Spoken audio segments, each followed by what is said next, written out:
There you go. It's working. Okay. Looks okay.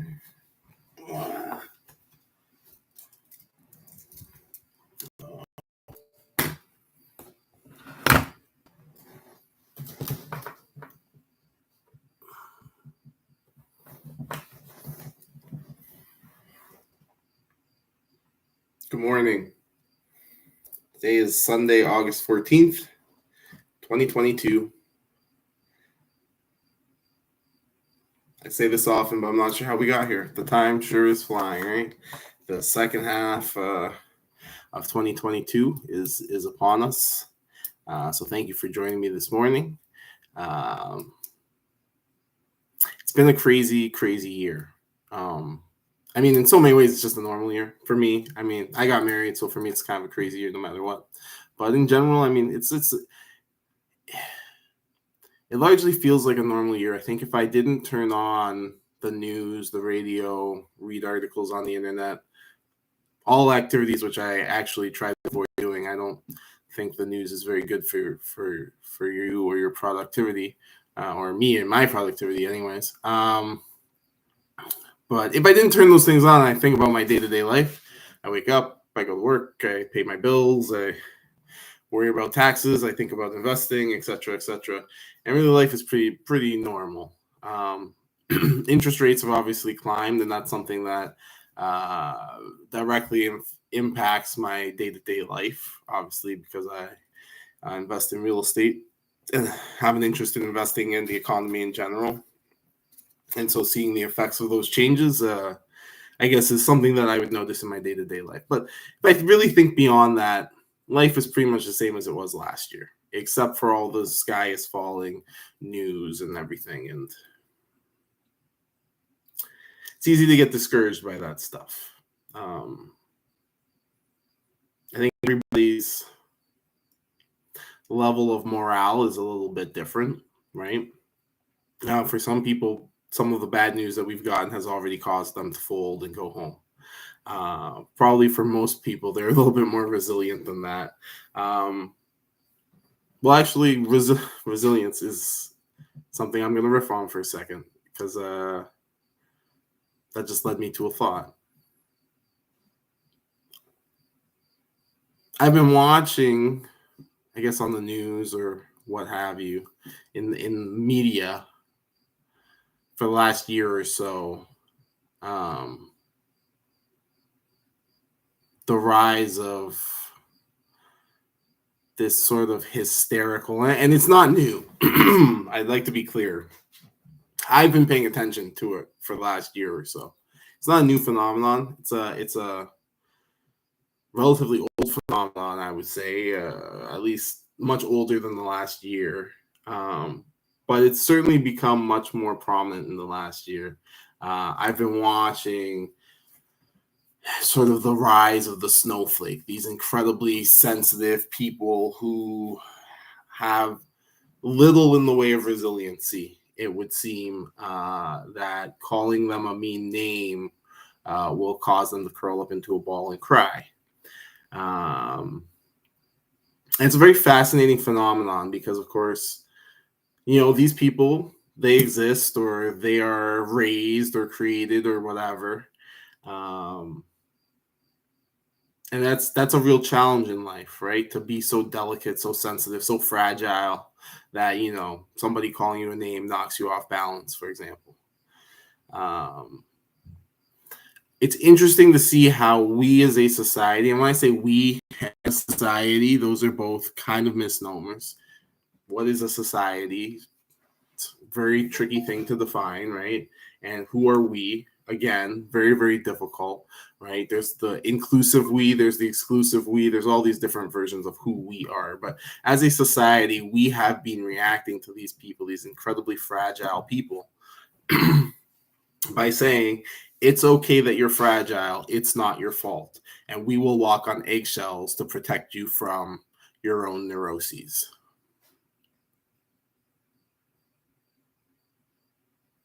Now, why would we, as a society, a civilization, a people, a culture, or whatever, right, even if you wanted to add plurals to those, peoples, cultures, etc. Why would we encourage people being so fragile? I'm not one for conspiracy. That is not to say conspiracies don't exist or they don't happen. I can give you several historical examples of real conspiracies. There are things. Sometimes people get together in secret to try to do things. Sometimes good things, sometimes bad things. Sometimes it's a matter of perspective, the things that people do when they get together in secret. But I am a big subscriber to Occam's razor and a big subscriber to Hanlon's razor. Those are two logical principles, right? Occam's razor tells us that the simplest explanation for a given phenomenon is most often the correct explanation for a given phenomenon, right? And Hanlon's razor tells us not to assume malice or negative intent in other people's actions when simple stupidity or incompetence will suffice. And if you look at the world through those two lenses, it doesn't leave a huge amount of room for conspiracy, because you recognize that people are stupid, they're imperfect, they are et cetera, and that leaves a lot of room for destructiveness. I invest in real estate. I have bills to pay from multiple properties and projects and things on the go. You should actually see my house right now is full of boxes from another project. It's not real estate, but another. I guess it's like a micro real estate thing, but full of boxes from another project we got going on. It's very crowded in here right now, and when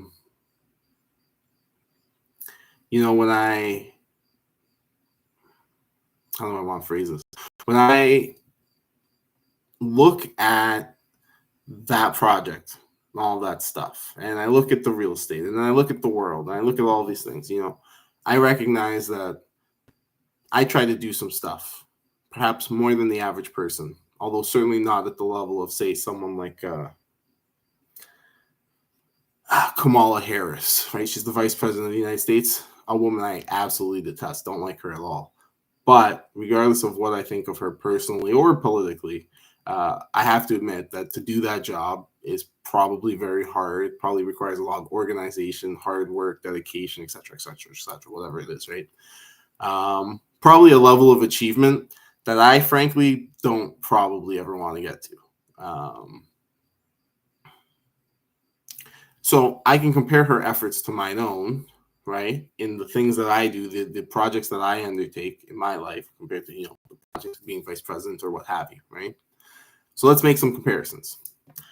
I have an excellent credit score. It's like an 830, I think, last time I checked. Well, it depends who we talk to, but I have an excellent credit score.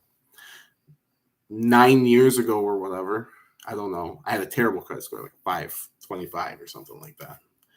You're young and you make mistakes and you do stupid stuff and you get yourself in trouble. Maybe you don't even appreciate or understand the value of things, right?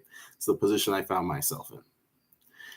I decided several years ago I was going to have an excellent credit score. And so I worked hard. I paid all my bills on time. I followed all the rules. I learned what the rules are, how a credit score works, right? About credit utilization and trade lines and age of accounts and hard inquiries and soft inquiries and all the. I went and learned it all. I worked hard and I accomplished my goal. Yesterday I got an email from one of my credit card companies saying I'd missed the payment. It was the day the payment was due. Yesterday, I missed the payment. I haven't missed the payment in like 5 years, 6 years, something like that. No, that's probably not true. Probably almost 8 years, actually, since I missed the payment. I was very upset. I was devastated, really, because I don't want to miss payments. And it's hard, when you go on Credit Karma or whatever, it tells you, oh, you're on this unbroken streak. And now I'm assuming the next time I log in, it's going to tell me that I'm a deadbeat, right? And I'll lose, 15 points off my credit score, whatever it is, right? That's a mistake. It's a human error. You know what? I checked that account and I made a note that I needed to pay it and I set a reminder and I don't know what happened, but I missed it. right? So doesn't matter. Credit card company got paid now, and they'll be happy, and my credit score will take a minor hit, and they can handle it, right? But it's a mistake. There was no need for a conspiracy. I had the best of intentions, but sometimes you just screw up, right?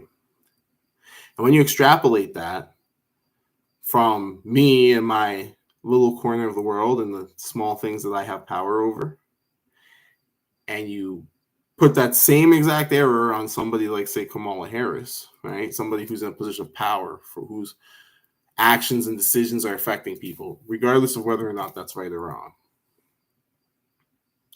You can see how it really would not take much in the way of mistakes to have an outsized impact and negatively affect people's lives. Hugely negatively impact people's lives, right? So it's a long way of saying I am not much for conspiracy, in the sense that I think usually the correct explanation is that the people or persons in question are largely incompetent, right? And we have to remember, it's very, very difficult to be competent, right? Like, certainly anybody can learn to, I don't know, hammer a nail into a piece of wood, or to write a form letter, or maybe even an essay, right? But to then take that skill of hammering a nail or writing a letter or an essay and turning that into a mansion or a work of art, like some Shakespearean poetry or whatever the latest and greatest blockbuster movie screenplay is in Hollywood, those are different things, right? There's the base skill, and then there's the outcome, and they're not at all the same, right? So I think that we all need to be very careful when we consider these things, and how they interplay to make the world the way that we are. The way that it is. Okay. That being said, there's been this trend of these fragile people, and we as a society are encouraging them. So whether it's a mistake or a conspiracy or whatever it is, my mind goes to, or my question becomes, why? What is the benefit or the purpose of encouraging those people, and who are the people who encourage them? Right? And by and large, what you'll find, if you look at it, the pattern that emerges is that the people who support this behavior tend to work for the government, or for an agency or an organization that wants to gather resources and allocate them on your behalf. So, for example, a charity, right? A charity is going to take my money. I'm going to donate my money to a charity, and then they're going to figure out how to spend it on you rather than you spending it on yourself, right? So those are the people who like it when you're fragile, seemingly, right? We have the LGBTQ charities, the women, feminists, blah, blah, blah. We got the black grievance groups. We got the Asians trying to get in there and say that they're victims of something or other. And I couldn't tell you what they're victims of, but I mean, brutal history, but we're all victims of that, right? I'm not sure they could point to a specific racialized happening and say that was definitely because of who we are as a group, rather than bad political or military choices throughout history. But regardless, right, you've got all these different people, and they're in pursuit of that. And we have these other people, I'm going to call them the caretaker class, if you will. These people who, they don't have to earn the resources, they don't have to work for them, they don't have to invest for them, they don't do any of that. They just take them from other people and then make decisions on their behalf. They seem to be the ones who are very much in favor of this fragility mindset. And it strikes me as odd that everybody else is willing to go along with it, because the caretaker class is in the minority. Right? Most of us do have to work for and earn our living, one way or the other. It does not. I mean, in Canada, the statistics are kind of scary, how many people do work, directly or indirectly for the government. But still, the majority is not government employees. So why is this mindset being able to spread? And I don't have the answer, but I think it's very curious. And I think resilience is a very important component of being successful at anything you do. If you go get onto a soccer pitch or a hockey rink for the first time, you're going to lose to more experienced people, right? That's true of just about anything in life.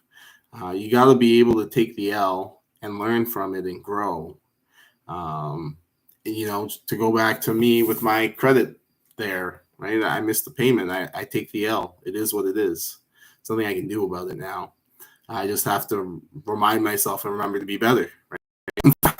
You bet your ass for the next couple of years, probably there will be no missed payments again. Right? The streak will be recovered, if you will. Right? Because my attention now needs to be refocused on this, and I got to learn from the mistake that I made.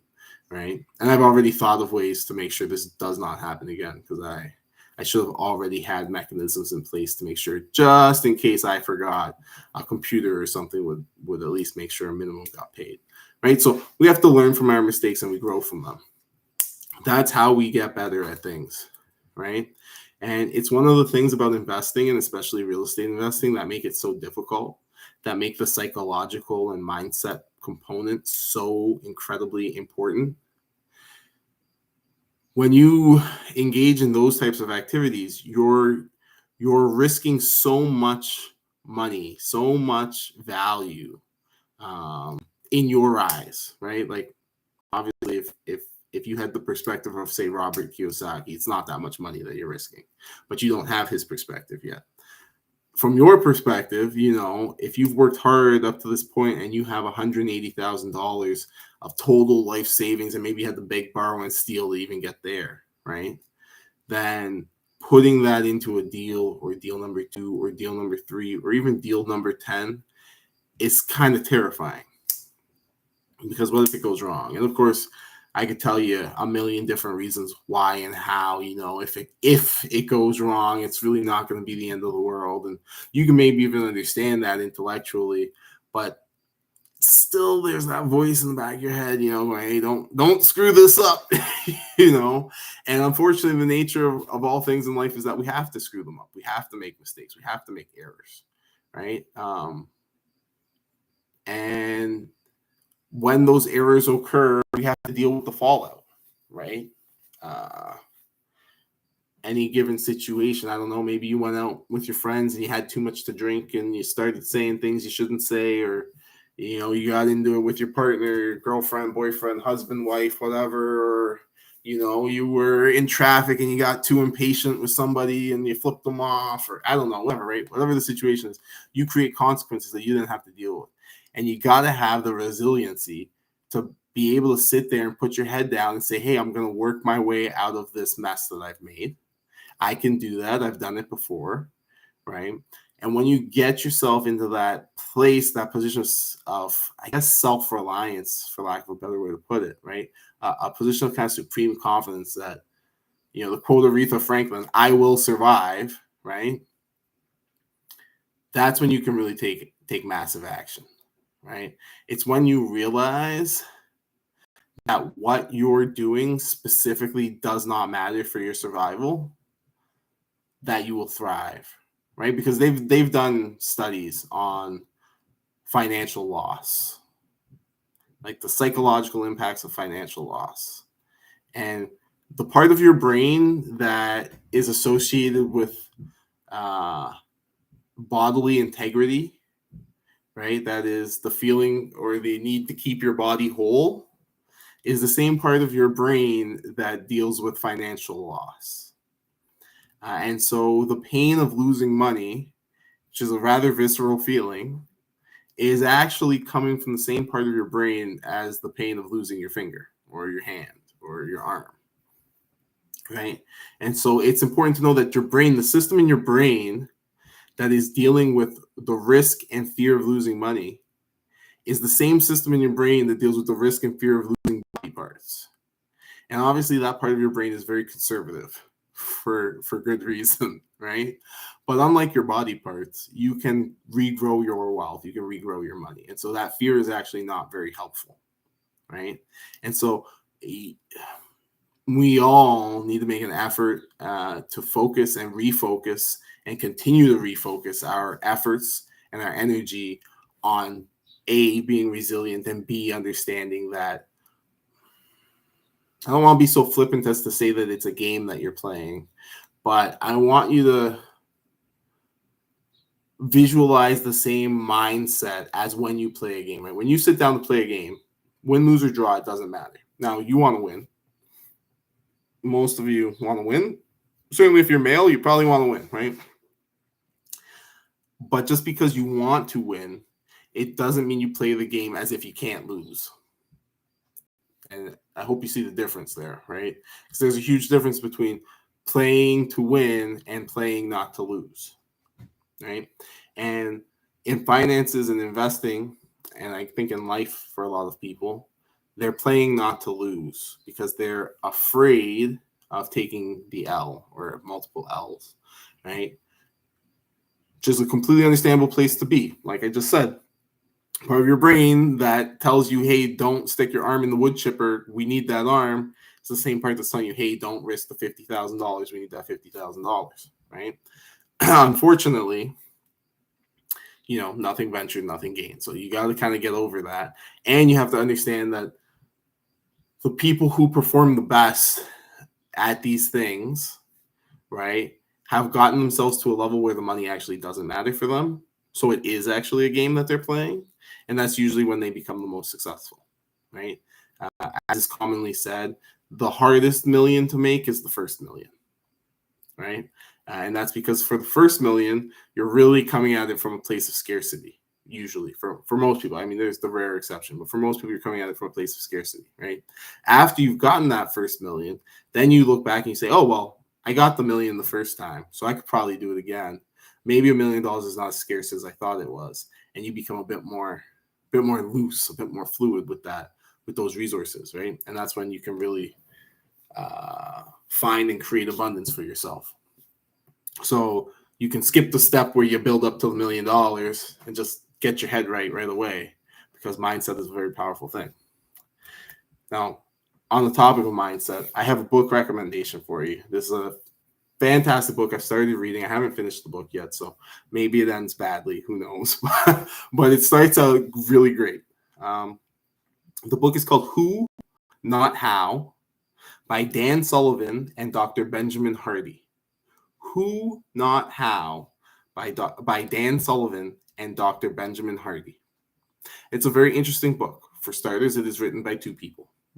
So many books are written by two people. A lot of them lie about that, right? Because there's a ghostwriter and then the author, right? And some of them are totally honest about it. But I feel like most of the time people either pretend or in actuality write books solo. So it's interesting already that this is a team effort. And the book is called Who, Not How. And it is, of course, about business and investing, and maybe not so much about investing, self-improvement and business and those types of things, right? And Dan's thesis is that there are two questions we can ask ourselves as investors, entrepreneurs, individuals trying to grow when we're confronted with a problem or a task or a goal. We can ask ourselves, how can I do this? Or we can ask ourselves, who can do this for me, right? And so these are two different mindsets, right? Ultimately, you could take either one of these approaches, right, and go through life, and they'll both produce results. They'll obviously produce different results, but they'll both produce results. They may even both produce good results, right? Let's start with how. So, full disclosure, I'm a how kind of person. I'm not a who. So reading this book is interesting. For me, it's a bit eye-opening because I'm very much a how person. How do I do this? How do I accomplish that? How? I love the how. Why even more so? But how is a very good question for me. How do you invest in real estate? How do you buy an investment property? How do you manage that property? How do you leverage your equity, et cetera, et cetera? How? Great question for me, I think, or at least I did until I started reading this book. How is slow. If you ask how, you have to take the time to learn how, right? It's not as straightforward as just asking the question. You now need to learn the how, certainly if you want to do the thing you're learning how to do, right? It is incremental, right? To go back to my example of hammering nails and building mansions. How to hammer a nail is one skill. There are a lot of other hows I need to learn to build a mansion. So it is incremental. I will learn how to hammer a nail. Then maybe I'll learn how to frame. Then maybe I will learn how to mount drywall, and then I'll learn to tape, and then I'll learn to mud, and then I'll learn to finish sand, and then blah, blah, blah, blah, blah, right? All the different things, all the hows. And how is cost or expense oriented, right? If I say how do I flip a house? Well, again, I'm going to learn to nail and frame and drywall and et cetera, et cetera. And if I know how to do those things, how, then I can do that for cheaper than hiring somebody who, right? So I can save money maybe on labor or materials or both or whatever, right? The how. I want to know how to accomplish X, and I want to accomplish it. That is the fundamental ethos of the how mindset, if you will. We can contrast that with focusing on the who. Focusing on the who is fast, right? If you go to your bank and ask them for a mortgage, you do not spend 3 months learning about finance, right? You talk to them for half an hour or 15 minutes or an hour, explain your financial situation, what your goals are, and then they, who have sat down and taken the time to learn how, do it for you. So it's fast. Instead of focusing on the how, which is incremental, focusing on the who is exponential, right? Because you can go talk to that mortgage broker, and then after that, you can go meet with your accountant, and then after that, you can go meet with your property manager, and now you can get 3 different people who all know how to do things that you don't know how to do, all working on those things simultaneously, right? And so you can leverage multiple people all at once. So who is exponential? Who is investment or benefit oriented, right?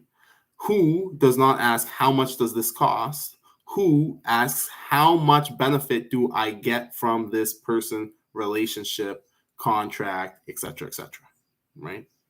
So to go back to my example of the mortgage, you can learn to do your own mortgage. I don't know what all the steps are, what hoops government will make you jump through, but in theory, you could place your own mortgage. You get your own brokerage license and blah, blah, blah, blah, blah, and you do it yourself. I don't know how long it would take.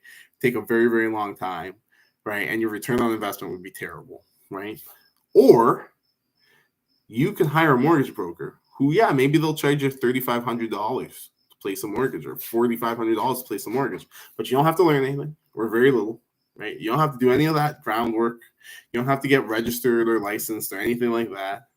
So now your only focus is, if I spend $4,500 on this mortgage broker service, is that buying me something that's worth more or less than $4,500? Is it a return on investment?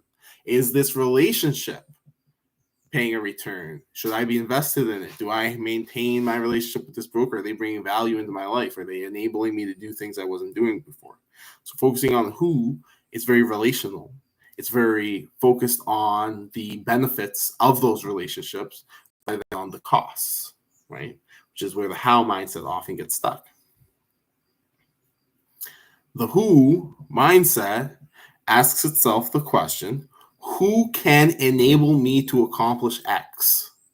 Contrasted with the how mindset, which says, how can I accomplish X? Right? A lot of people have trouble with procrastination. It is the author's contention that the reason that people have this trouble with procrastination is because they've come up across a problem where they do not know how to proceed. And rather than asking themselves who can enable them to accomplish their goal, they sit there trying to figure out how to do it, and they get caught spinning their wheels, because how is often a very complicated question, right? Again, if I go back to my building mansion, if you say, hey, Aaron, how do you build a mansion? I have to unpack that and teach you how to do 10,000 different things to go into the building of a fine home, right? And so it seems like a simple question, but it is not, right? So this is the basic thesis of the book. Now, going back to the book, it's fascinating because it's written by 2 men. Now, the book is by Dan Sullivan, and then the byline is "and Dr. Benjamin Hardy." The book was actually written by Dr. Benjamin Hardy. He wrote all the pages, or all the words in the book, or almost all the words in the book. Dan Hardy basically gave him some ideas and some like voice notes, something like that, basically how it worked. Because Dan was looking for a who, not a how. And he decided early on, I don't know how to write a book. I'm sure I could maybe figure it out, but it might take me 10 years to be any good at writing a book. I don't know how to do it. I don't want to know how to do it. I know this particular thing. And if I can just find somebody who can capture the essence of what I'm saying and author it, then they will make a much better book than I ever could. Enter Dr. Benjamin Hardy. He's that guy, right? And so they got together, and he basically said to Ben, and this is in the book, look, I'm not really going to do anything here. You're going to write a book, and you just let me know what you need help with. And essentially, the purpose of bringing Dr. Benjamin Hardy into the process is he's already, maybe an expert's not the right word, but he's already proficient at his skill set to do his task. Right? He already has his how handled for what he does. So now Dan is just leveraging that expertise to accomplish his goal, in this case, publishing this rather excellent business book, right? We all need to do the same things in our lives, right? We need to put less emphasis on how much we as individuals can do and much more emphasis on how much we as a team of individuals can do and how we can build that team and grow that team and leverage that team, right? If you go to the store, doesn't matter what store, this is true of every store, but let's just say you go to, I don't know, Best Buy. You're going to buy a brand new big screen. And you go to the Best Buy, and the price tag is $1,300, let's say, for this brand new TV. Well, Best Buy's probably put a margin on there. I used to actually work for them many years ago, Future Shop actually, but same parent company. And margin on TV might be like 22%, because unfortunately, a lot of industries like to work on 30% or greater margin. Yeah, it's not possible for Best Buy. It's not possible for a lot of businesses because there's competition, right? So Best Buy, I think, used to aim for like a 22% margin or something like that. But let's just imagine for now they went for a 30% margin. So you pay $1,300 for that TV. There's a 30% margin on it. So we know Best Buy paid something. It's not $1,000. It's less than, but it's close to $1,000 for that TV, right? So there's a $300 gap between what Best Buy paid for the TV and what we paid for the TV. And that, of course, is where Best Buy pays for its expenses and makes its profit, right? That's what we call profit margin. Really straightforward. Profit margin is built into every single thing that you buy, right? That's how business works. Nobody's doing anything for free. Best Buy is making a profit margin. The trucking company that shipped it to Best Buy made a profit margin. The manufacturer who made it for Best Buy made a profit margin. The employee who works for the manufacturing company came in and he made a profit margin, right? In his case, it's an absolute margin because he has very little expense to get to work, right? But he does. He might have to own a car and insurance and blah, blah, blah, blah, whatever. But what he gets to keep after that, and of course, pay taxes, right? But what he keeps after that is his profit, right? So everybody's making a profit margin, right, on the services or goods that they provide, right? So now you take that mentality and you apply it to your life, right? How can you, right, for the same who mindset, how can you take somebody else's time, skills, perspective, whatever, and make 30% on it, right? So if we use the construction worker who can hammer the nails, right? Maybe I put him to work framing and I can build houses, right? And I can easily make 30% on his labor. So it is worthwhile for me to pay him, right? Same thing with obviously a contractor, property manager, et cetera, et cetera. You can kind of extrapolate, right? It's about finding these basically win-win scenarios, right? Everybody is benefiting, right? So to use the Best Buy example again with your TV, Best Buy is obviously benefiting. They get the $300 and after their expenses and whatever profit that amounts to. The trucking company obviously benefits. They got their profits after fuel and truck payments, capital payments, wages. They made a profit. The manufacturer, same exact thing, right? You got your TV, so you're happy too, right? Your TV is a form of profit as well because you value the TV more than $1,300. Otherwise, you wouldn't have spent the $1,300 on it, right? So to you, that TV is worth more than $1,300, at least at the time of purchase, right? And so for you, that's a profit as well. It's just not a material gain. So everybody's profiting from this situation. We need to understand this. The world is made up, at least the economic world, because the political world is the exact opposite. And that's why politics are toxic as hell. But the economic world is made up of win-win situations. And if you're not going to force people to do business with you, the only way to get them to is if there's a carrot involved, right? And so everybody is winning off of these situations, and it's creating wealth for all parties involved. You can do the same thing, right? Factor in the costs of using other people to accomplish your goals, right? And then just factor that into the end product price, right? There's lots of different ways to do that. Obviously, we've talked about flipping before, right? What is a flip? A flip is you're buying a house below market value. You're adding value to it by spending money on other people, on who's, right, to fix it up, unless you're going to do it yourself, either way. And then you're selling it at a profit. Now, flipping is one of the easier ways to profit, I guess you could say, because usually you can know going into the deal approximately what it's going to be worth when you're done, right? So you have a very clear target to aim at. And so now it's just a matter of finding people who can fit in and help you get from A to B and make that money, right? You can do that with anything as long as you don't get bogged down. One of the ultimate sort of limiting factor for a lot of businesses, and I've seen this for some of the people I worked for in my life, is you kind of get control freak syndrome, right? Maybe you're really good. Maybe you're really smart. You're really competent. You're really capable. I don't know. And so you're better than other people at many things, most things. Who knows? I don't know, right? It's probably going to be very hard for you if you're that person to let go of control and give it to someone else, because in your eyes, that other person is incompetent. And that other person might be incompetent, right? Like, let's just say if I give you $100,000, you can turn it into $200,000 in a year. And if I give that $100,000 to most people, they'll turn it into $20,000 in a year, right? So maybe that is the case, right? But as long as you've clearly identified what you want those people to accomplish, then you're still in control of what gets produced at the end of the day, right? There are lots of people who work for companies, right, where those people are financially irresponsible. They live paycheck to paycheck, but the company or the ownership, they live a good life because they have the discipline and the skills to not do that, right? And well, let me actually tell you a really quick story. So I was watching a YouTube short. I don't know if you know what YouTube shorts are. They're TikTok, whatever, same crap. Little 60-second videos. And I saw this YouTube short the other day, and it was so it was heartbreaking, actually. And maybe I'll try and see if I can find it. Maybe I'll leave an email to you so you can see it for yourself. There's this young man, maybe 30, not an old man at all, young man. Homeless guy,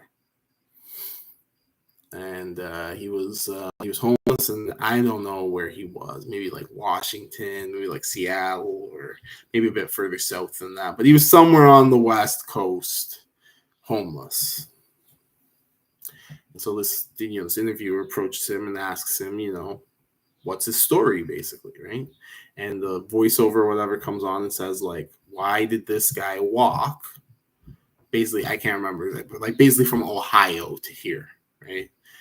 Hopefully you're all good enough at geography. Ohio is near the Great Lakes, so it's very, very far from the West Coast, right? And this guy walked from there to there. It's thousands and thousands of kilometers, miles, thousands of miles. And so this young man, he tells you his story. When he was 16 or 17 years old, he got a job, started working. He worked hard, minimum wage job, pretty crappy job, whatever. He didn't have any skills. He didn't go to college or university or anything like that. He just general labor kind of a thing. And he worked. He said he worked and he saved, and he worked and he saved, and he worked and he saved, making minimum wage. Maybe he'd get a little raise here or there, but never making a lot of money. But he worked and he saved, and he worked and he saved. He did that for about a decade until he was about 27 years old. Finally, he'd saved up enough money that he was ready to pursue his dream. His dream, he wanted to own a restaurant. Now, I wish this young man had met me or somebody like me or somebody who could have told him that a restaurant is a particularly risky type of investment.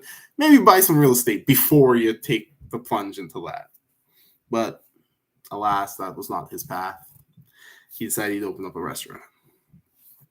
He worked hard. He put all of his money in, and you got to know already. I mean, this. I hope it's clear from this story. I mean, this young man spent 10 years devoted to one goal. He got there. You know the restaurant's going to slap. He's going to do a good job at this. Maybe not at first, but give him some time to get his feet underneath him. He's going to make a success of this one way or the other. Of course, he didn't have the best of timing. His restaurant was ready to open in the spring of 2020. And so he was smacked in the face with COVID lockdowns, restrictions, etc., etc. He did not have the savings to endure 2 years of COVID BS. And so his business folded and he went broke, completely penniless. And so he decided, perhaps incorrectly, perhaps foolishly, but completely understandably, he decided, screw it. I'm going to go be homeless. I'm going to go do something else. Screw this. And so he went on his long march across America. And they asked him, what are you going to do now? I mean, you've done this walk and you whatever. And he said, I'll probably make my way up to Alaska and maybe fish for crab or something. I imagine maybe this young man might even go to Alaska, might even make a bunch of money, and might even try again. Some people are very resilient. But also some people, regardless of how resilient you are, that'd be a major blow. When I talk about losses or failure or making mistakes with, in the context of real estate investing, in my mind, if you do a bad deal, say you put $200,000, $150,000, $200,000 into a property, it's a bad deal. You lose $100K. You still come out with $50K, right? You put 150 in, you lost 100, you still come out with $50K. You put 200, you still come out with $100K. It's possible, but it's pretty tricky if you're being responsible to just wipe out all of your capital with a bad deal in real estate, right? Unfortunately for this young man, in the world of starting and running businesses, especially capital-intensive things like restaurants, it is possible to get completely wiped out, right? And you might have to start over again. And a lot of people do. I mean, there's the list of restaurateurs who started 2 and 3 restaurants before they got successful is long. But to have it go down the way that it did for this young man with COVID and the government and everything, I think it left a really bad taste in his mouth. And I don't know if he'll ever recover from that. And I don't know that we'll ever get to appreciate what this young man's talent would have brought to the world had politicians not interfered for, dubious reasons at best, right?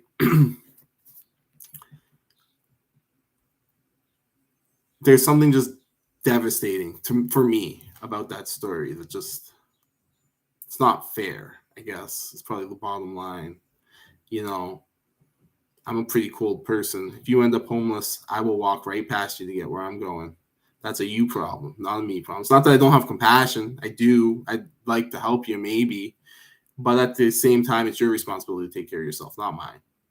So I got no problem walking past you if you've put yourself in a bad situation. But there's just something that is so effed up about this young man trying, shooting his shot, if you will, and failing. Not because of what he did, not because of his lack of effort or his lack of wisdom or you make an argument for lack of wisdom, I suppose. He could have made smarter choices. But at the end of the day, he made pretty smart choices. He would have probably succeeded with his plan had he done it any other time than when he did it with what was going on with the government, And so it's very unfair and it's very unjust and it's very sad. And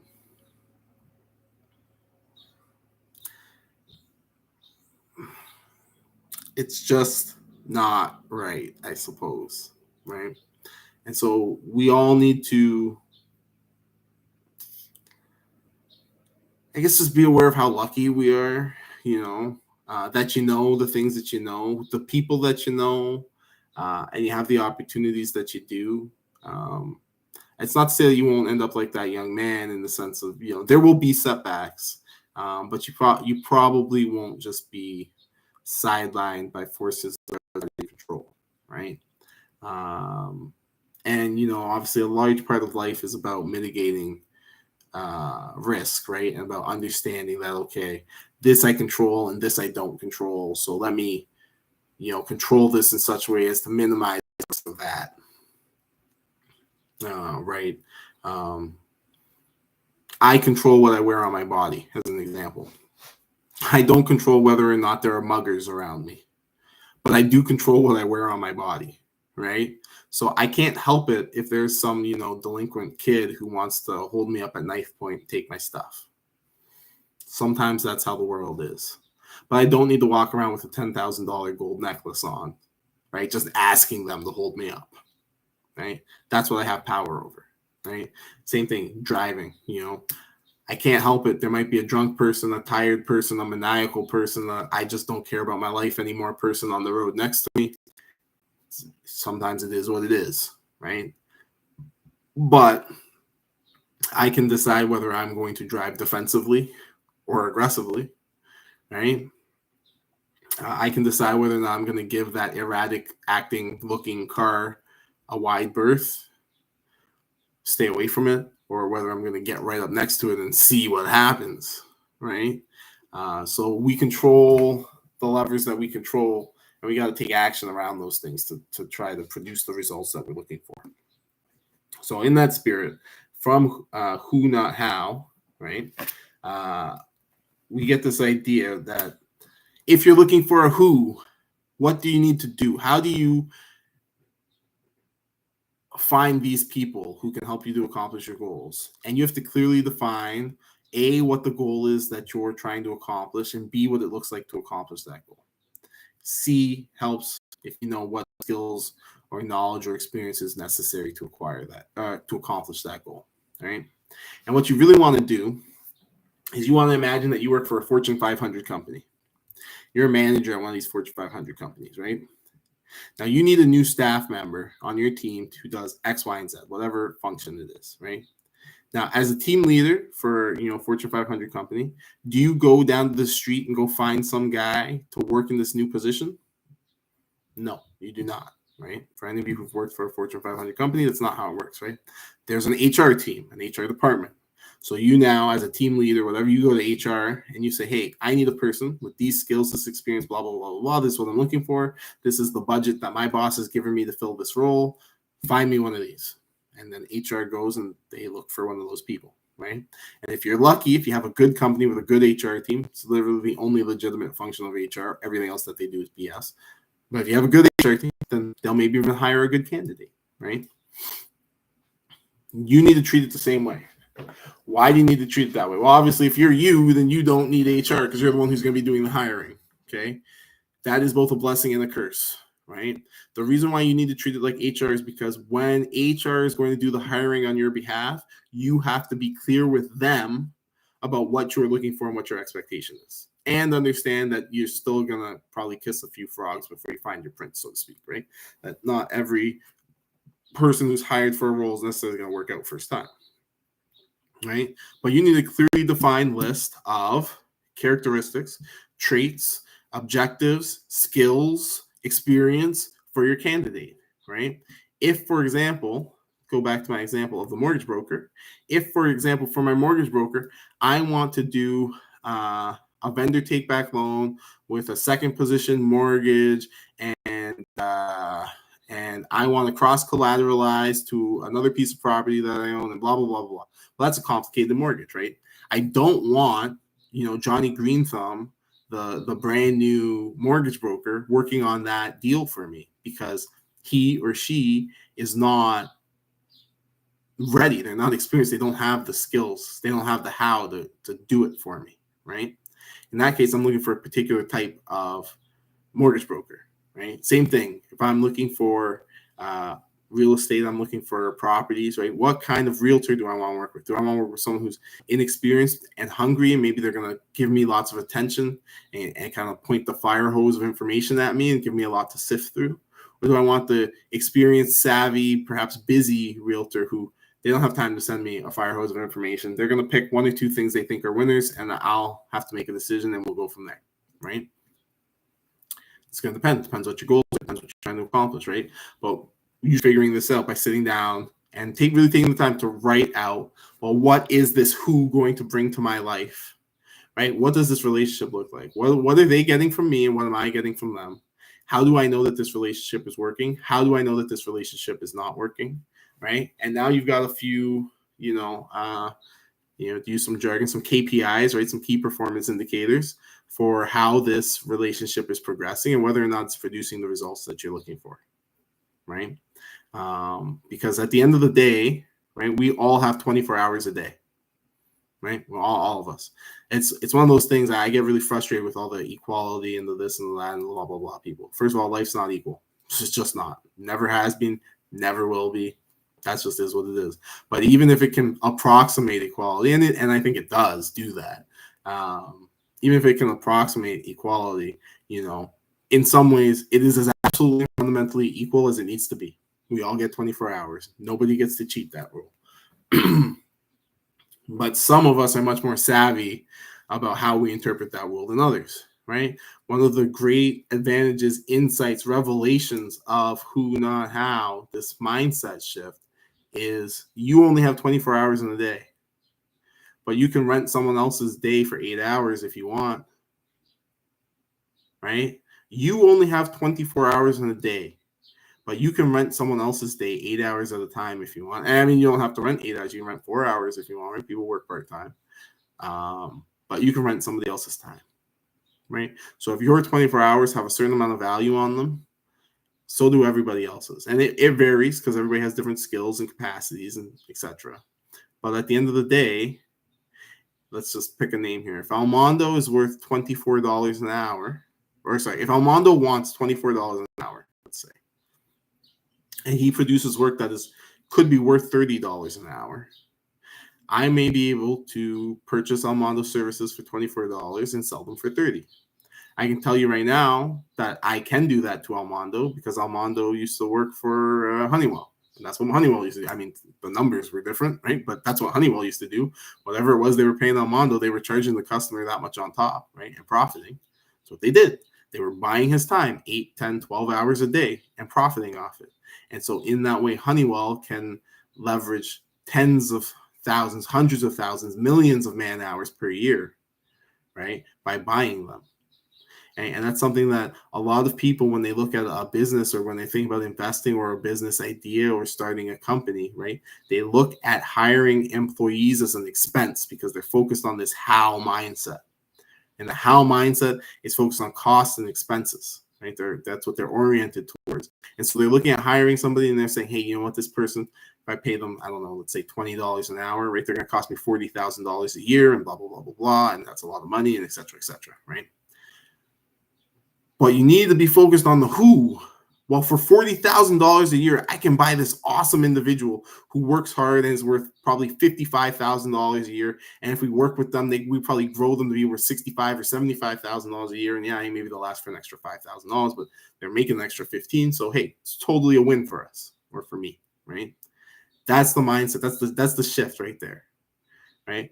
You can, and it's one of the most interesting hacks in the world, and you do see it, although you don't see it very often because very few people seem to figure out how to successfully do it. You can buy your way to the level of success that you want. It requires you to work hard in knowing what to buy, where, and when, but you absolutely can, right? Elon Musk, one of my favorite examples. Elon Musk basically did exactly that, right? He founded SpaceX and Tesla, both of them, using the money that he got from PayPal, X.com, whatever. And he hired people. He's not a rocket scientist, right? Elon Musk is an engineer by training, but not a rocket engineer, right? He hired people who were, and then he learned from them. So Elon Musk is that rare combination of who and how. He kind of does both. But still, he hired people and they worked for him. And anybody who says that Elon Musk, for example, made a rocket that lands itself or SpaceX, right? Elon Musk didn't make any of those. He didn't make SpaceX. He didn't make Tesla. He didn't make any of those things. He hired the people who made those things. See, he has 24 hours in a day just like you do. And 24 hours a day is not enough to build Tesla. It's not enough to build SpaceX. Certainly not enough to build both of them at the same time and the Boring Company and all that other stuff. The only way to get there is to buy or borrow, however you want to look at it, rent other people's time so that they build it for you. And if you have a clearly defined vision and a clearly defined goal, other people are happy to help you out with it. And you know how you know that that's true in your heart of hearts, no matter how skeptical you may be of the rest of it? Because you go work for someone who has a clearly defined vision and they pay you a clearly defined benefit and you do it every single day. You have no problem with it. Maybe you don't like your job. Maybe you hate your boss. Maybe you think they should pay you more, blah, blah, blah. All that. Get that negative crap out of here. Doesn't matter. You go do it 5 days a week, maybe more, right? So you know for a fact that people, not just people, but people who are good and smart and capable and decent just like you are happy to help someone just like you to accomplish your goals, your dreams, your vision. But only, and this is the key part, only once you clearly understand what your goals and your vision is, and when you can clearly communicate that to these people and clearly set the expectation for how they contribute to that goal. Right? You see, if you come to a man who's a framer and you tell him to build a mansion, he cannot help you. But if you come to a man who's a framer and you give him the blueprints for framing the mansion, you're going to need someone else to do the electrical and someone else to do the plumbing and someone else to do the flooring. But he can show up and he can frame, right? But it's not until you've clearly defined his role, his job, and what you expect from him and how he, does a good job, right? How you measure their success that you can then hire people and bring them onto your team. And of course, the great thing about our modern advanced society, 200 years ago or whatever, this lesson was much harder because when you hired that person, you were kind of taking them on for life. In our modern economy, our sort of fast-paced contract economy, you can hire people for a day, a week, a year, right? Whatever you need, right? You have a contract, you can have a contractor, right? To use the mortgage broker one more time. Mortgage broker is not your employee. He doesn't work for you.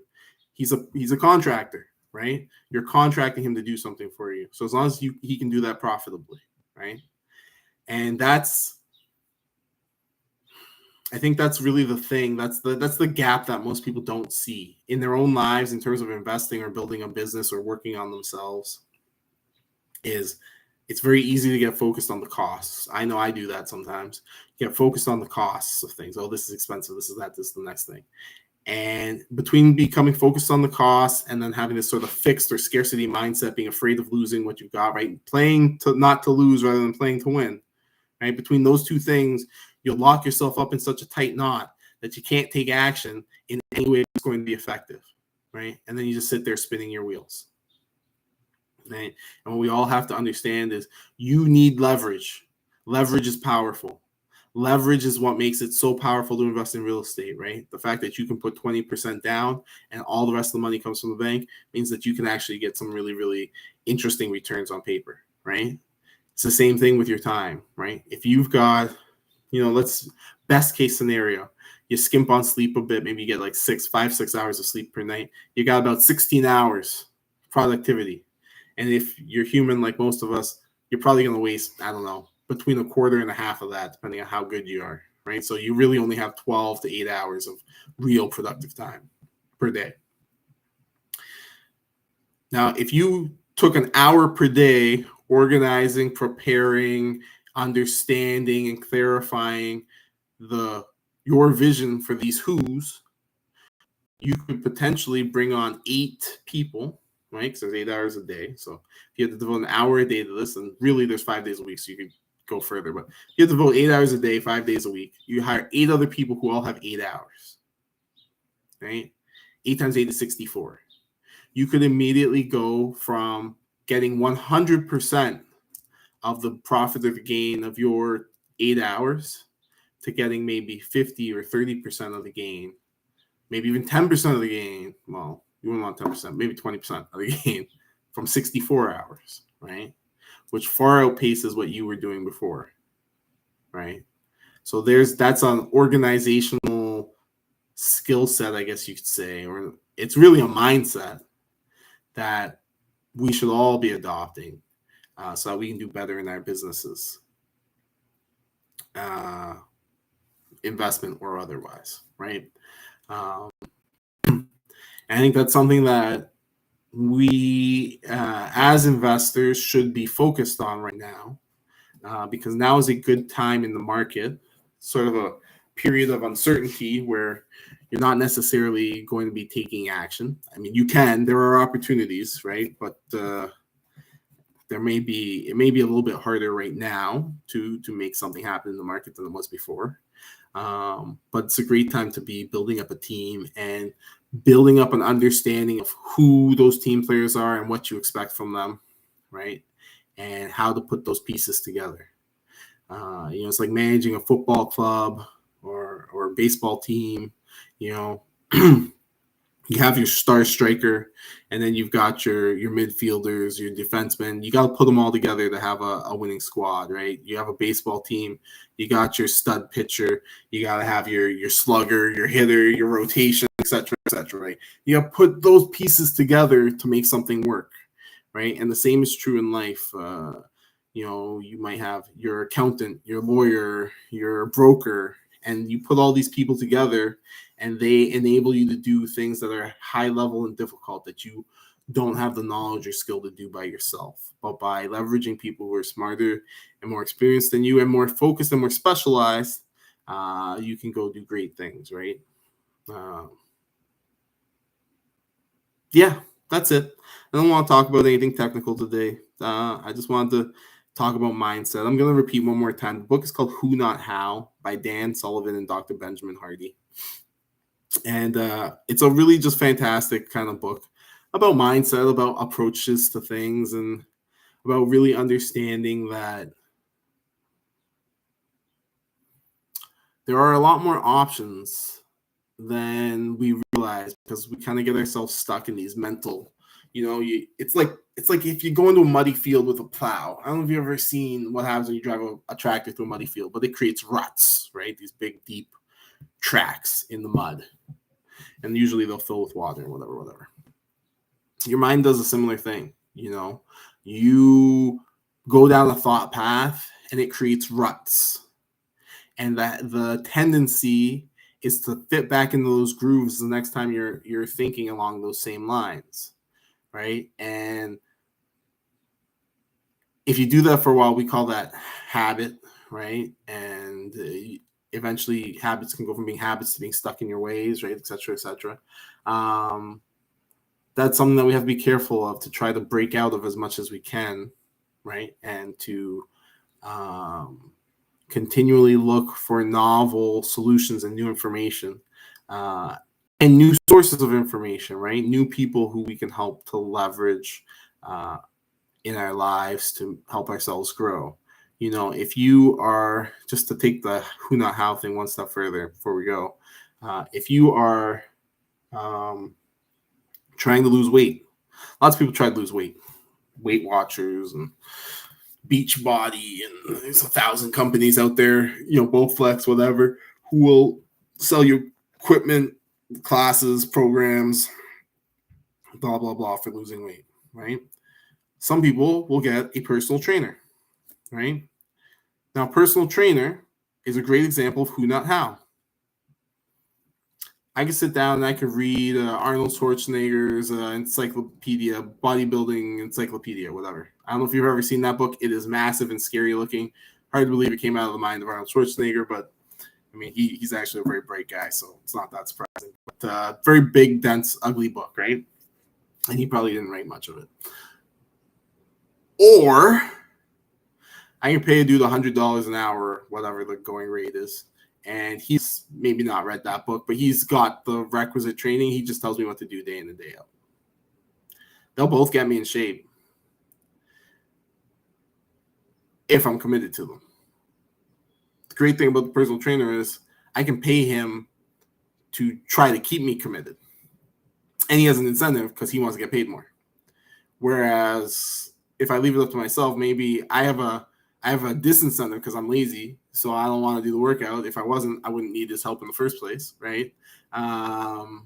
So because I'm lazy, well, I can now leverage this relationship with this person to overcome my blind spot in terms of laziness and help me to accomplish my goal, right? And so there's a lot of opportunity, whatever your shortcoming is. And we all have a shortcoming, whatever it is. Maybe you're not very good organizationally, maybe not socially, maybe not this, maybe not that, doesn't matter. You can hire people who can cover your blind spot, right? You can build the team that you want to be on, and you can have people cover your blind spot. And so obviously start small, right? I'm not suggesting you go buy a 20,000 square foot office and hire 15 people. And if you've got the idea, the aptitude, you go right ahead and do it. But, start small. Maybe at first these people are going to be contractors, right? Obviously an accountant is a contractor, a broker is a contractor. In a lot of cases, a lawyer is a contractor, right? You can work with these people on a contract basis and start to develop the skill set of understanding the project and understanding who you're hiring and how they're going to enhance your team or help you achieve your objective, and how you're going to measure those things and how you're going to know that they're, a successful fit or not, right? And then eventually you can transition that from, those contractors and those simplistic or those much simpler relationships to more complicated ones, maybe an employee-employer relationship or a vendor-contractor relationship or something like that, right? And so you kind of move like that, and that will lead you to success, one way or the other. That will lead you to success. Rome was not built in a day, so sometimes success doesn't come to us immediately, or when we want it, or when we first seek it. And in fact, if it did, it wouldn't really be worth seeking, would it? But it does, I believe. And beyond belief, I know I've seen it for myself in so many different people who own businesses and who've accomplished great things. Success comes to those who persistently seek it. To those who persistently seek it, And if you give up, you stop trying, success usually won't find you. But if you keep trying, failure might find you first. It may even find you often, but usually sooner or later success finds you too, right? And that's where resiliency is such an important part of things, because you might make mistakes, you might make bad choices, you might fail, you might lose money. In businesses, there's a term for when you make a mistake and lose money, right? We call it a write-off, right? If go back to my Best Buy analogy, if Best Buy buys that bike, computer, TV, whatever it is that they're selling, and they can't sell it to you, they have to write it off. Right? If nobody will buy it, they got to write it off. And eventually they might write it off for less than they paid for it. That's a loss, right? They've lost money. It is what it is. You know what they say? Shoot, we lost money. Let's try not to do that again. We'll buy fewer of that kind of product for that market segment in the future, and we move on, right? And they leave enough margin of error in their business plan to know that, hey, some percentage is going to get written off. And you've got to do the same thing in your life. You just got to understand nothing is perfect. Leave some margin of error and then take action and see where it leads you. So thank you so much for joining me this morning. I highly recommend please check out the book. I was blown away when I started reading it. I mean, I really think there's some wisdom in there that really, kind of is untapped, if you will. Right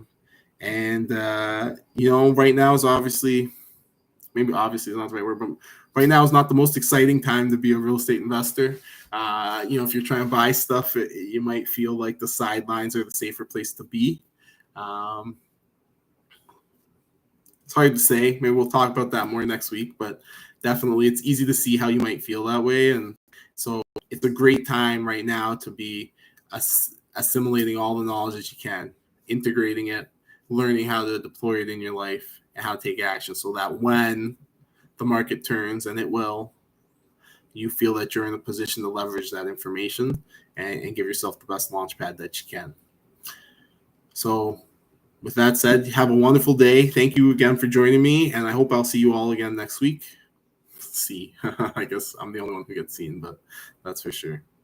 Sounds good, Armando. All right, each of you have a great day.